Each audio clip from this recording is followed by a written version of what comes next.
નમોત્સવ સેવા સમર્પણ અને સંકલ્પનો મહોત્સવ છોટાઉદેપુર જિલ્લાના 386 જેટલા રક્તદાતાઓએ રક્તદાન કર્યું.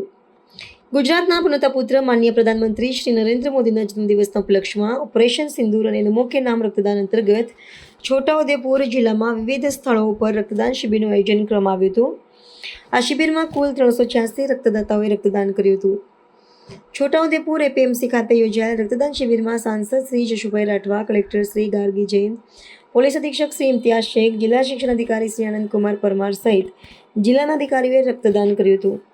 જિલ્લાના છોટાઉદેપુર, જેતપુર, પાવી, બોડેલી, સંખેડા, નસવાડી અને ક્વાંટ ખાતેના રક્તદાન શિબિરમાં જિલ્લા શાળા સંચાલક મંડળ, જિલ્લા આચાર્ય સંઘ, જિલ્લા માધ્યમિક શિક્ષણ સંઘ, જિલ્લા ઉચ્ચતર માધ્યમિક શિક્ષણ સંઘ, જિલ્લા વહીવટી કર્મચારી સંઘ, જિલ્લા ગ્રામ સેવક કર્મચારી મંડળ, જિલ્લા પોલીસ કર્મચારી મંડળ, જિલ્લા પ્રાથમિક શિક્ષક સંઘ, જિલ્લા પંચાયત કર્મચારી મંડળ, જિલ્લા તલાટી કર્મચારી મંડળ, જિલ્લા આરોગ્ય કર્મચારી મંડળ, જિલ્લા ગ્રાન્ટેડ પ્રાથમિક શિક્ષક સંઘ, જિલ્લા વન કર્મચારી મંડળ, જિલ્લા હોમગાર્ડ, જિલ્લા ગ્રામ રક્ષક દળના રક્તદાતાઓએ રક્તદાન કર્યું હતું. રિપોર્ટર રાકેશ તડવી, છોટાઉદેપુર.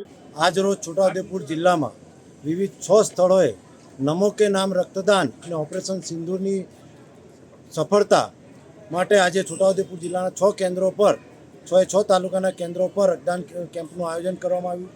અત્યારે છોટાઉદેપુર એપીએમસી ખાતે ખૂબ મોટી સંખ્યામાં લોકો રક્તદાન કરી રહ્યા છે.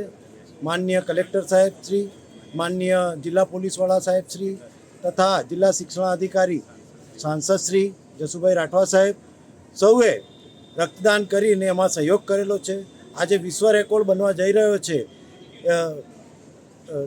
નરેન્દ્ર મોદી સાહેબના જન્મદિનની આ ખૂબ મોટી ભેટ છે અને વિશ્વ રેકોર્ડ બનાવીને ગુજરાત રાજ્યનો સંયુક્ત કર્મચારી મોરચો નરેન્દ્ર મોદી સાહેબને ખૂબ મોટી ભેટ આપવાનો છે અને છોટાઉદેપુર જિલ્લો એમાં ખૂબ મોટી સંખ્યામાં સહભાગી થઈ રહ્યો છે.